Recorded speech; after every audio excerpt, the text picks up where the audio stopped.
Hi, I'm Lieutenant Walt Dennison, and I will discuss the process of completing the physical agility test.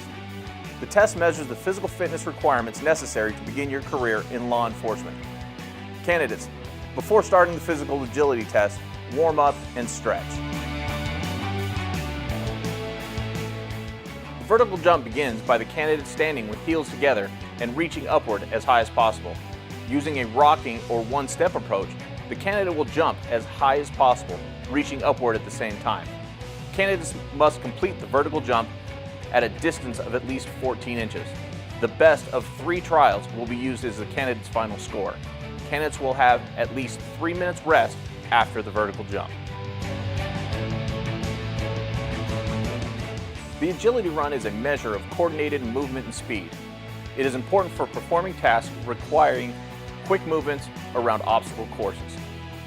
The candidate will start in the prone position to the left of the first cone, with the fingertips of his or her fingers behind the starting line. When the instructor says go, the candidate will stand up and sprint to the forward line, approximately 30 feet away. Place one foot over the line and sprint back to the start line. Candidates will then place one foot over the start line. The candidate makes a left-hand turn around the first cone and zigzags in a figure 8 fashion around the 4 cones and zigzags back to the start line. The candidate will turn left around the first cone and sprint to the forward line and back one more time. If the candidate knocks over a cone, misses a turn, or fails to touch the line when turning, the instructor will stop them and the candidate will return to the end of the line for a restart. The candidate will have 2 attempts for this event and must complete the run within 19.5 seconds. Candidates will have 10 minutes rest after the agility run.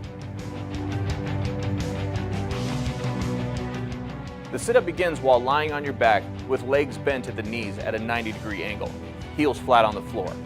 Hands must remain behind the candidate's ears throughout the test. A partner will be there to hold the feet down firmly.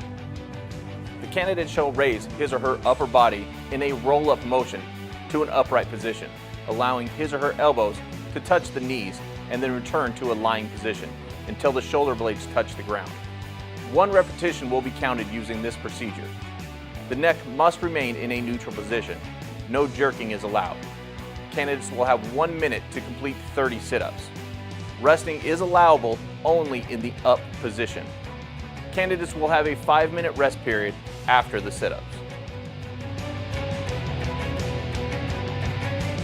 The push-up begins when the candidate lowers the body by bending the elbows until the top of the upper arms, shoulders, and upper back are aligned and parallel to the ground.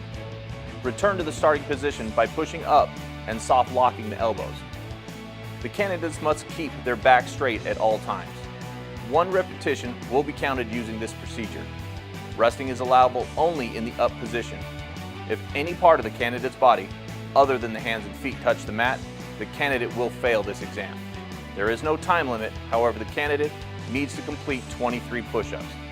Candidates will have a 10-minute rest period to recover after push-ups.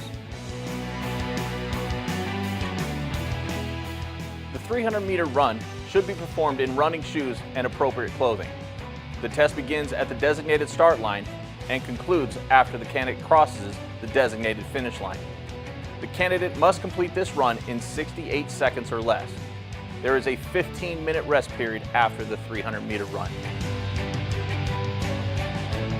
The 1.5-mile run walk should be performed in running shoes and appropriate clothing. The candidates may run or walk to complete this event. Candidates will call out their bib number at each checkpoint. The test begins at the designated start line and concludes after the candidate crosses the designated finish line. The candidate must complete the 1.5-mile run walk in 16 minutes and 57 seconds or less.